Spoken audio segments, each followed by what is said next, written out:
Hi guys, welcome back to my channel. This is Akshay Sharma from Ryazan State Medical University. I'm 4th year student in general medicine. So we are going to discuss, pretty much everything there is to know about the pulse oximeter. Are you ready? Let's go. So what exactly is a pulse oximeter? So the pulse oximeter is a device that is used to quickly and easily monitor a patient's oxygen saturation.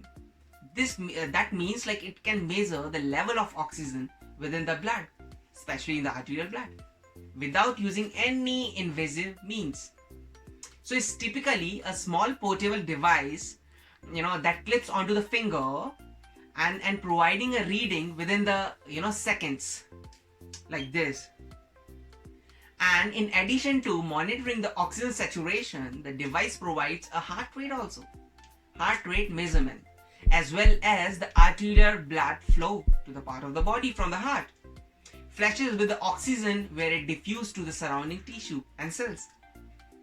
And if there is a lack of oxygen in the blood, that means that your body tissue will not be oxygenated properly and can be hazardous to your health.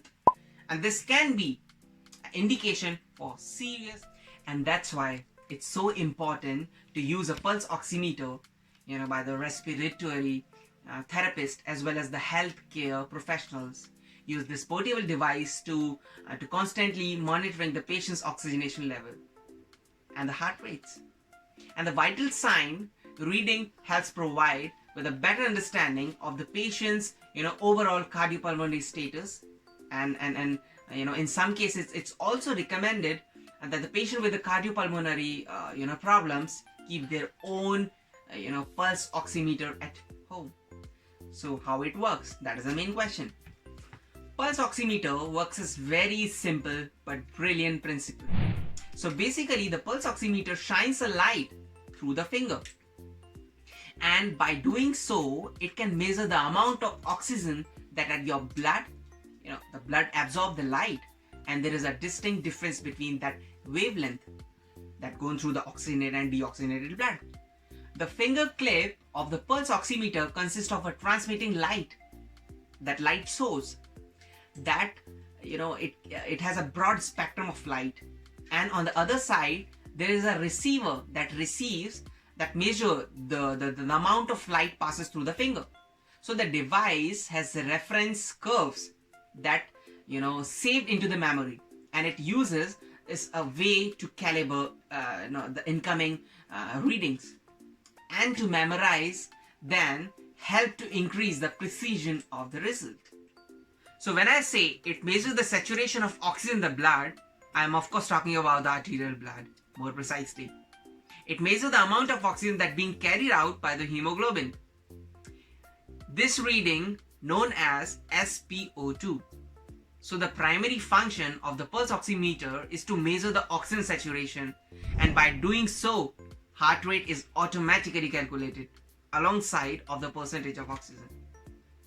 So the heart rate and oxygen saturation complement one another, and respiratory therapists rely on the readings to know how to properly treat the patient. And so if you are already have a pulse oximeter, you may be wondering how to use it. So the best part of the pulse oximeter is it's non-invasive. Back in the days, doctor had to draw the blood from the patient and perform the several tests in order to find out the percentage of the oxygen saturation. Now we can get the readings in a matter of seconds by pulse oximeter. So you clip it in a middle finger, and then even you can just do onto the toe and even earlobe, or some models are even onto the surface probes that can attach to the patient's forehead or even to the chest.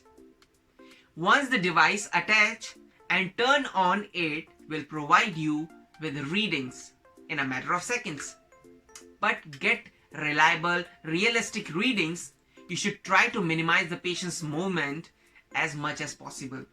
And if you are using a fingertip pulse oximeter, make sure that you are not using any nail polish stuff. If you are using it on yourself or maybe your patient, So be careful, make sure that the patient doesn't have any nail polish. So another question that I hear quite often, in which finger is the best for pulse oximeter? If you don't know, accuracy is often the biggest concern when it comes to measuring the oxygen saturation. With some studies performed, and it actually showed that the middle finger of the right hand gives the best accuracy. And surprisingly, the thing of the right hand, the thumb of the right hand come to the second. That's bit of a surprise for doctors, the what we call respiratory therapists and medical professionals, because the same studies showed that about 80% of the healthcare workers tend to clip the pulse oximeter to the patient's index finger. But with that all said, the difference were negligible. And any finger, as long as the device is secure onto the finger, should give you an accurate reading. But if you have to change, you can always go with the middle finger of the right hand. So the normal range of pulse oximeter for heart rate and for oxygen saturation. For heart rate, it would be 60 to 100 beats per minute, and for oxygen saturation, it would be 95 to 100%.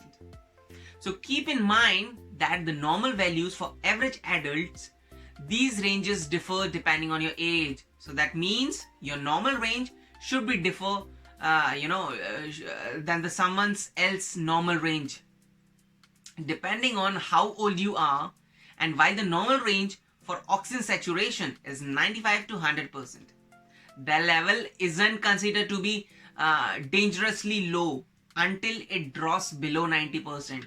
In such cases, that refer to an hypoxemia, which means that there is an abnormally low level of the oxygen in the blood. So the hypoxemia is treated with the supplementation of oxygen. So if you are a regular user of the pulse oximeter at home, and with the result that you are getting are consistently falling outside of the normal range, it will probably be wise for you to consider seeking your doctor and seeking the professional medical advice. So final step of using pulse oximeter is to take your index finger and smash the like button. So I'm just kidding. That's obviously not a help, but I would greatly appreciate it because it really helps to support my channel, right? Alright guys, so thank you so much for your attention. So please do like, share and subscribe. Thank you so much.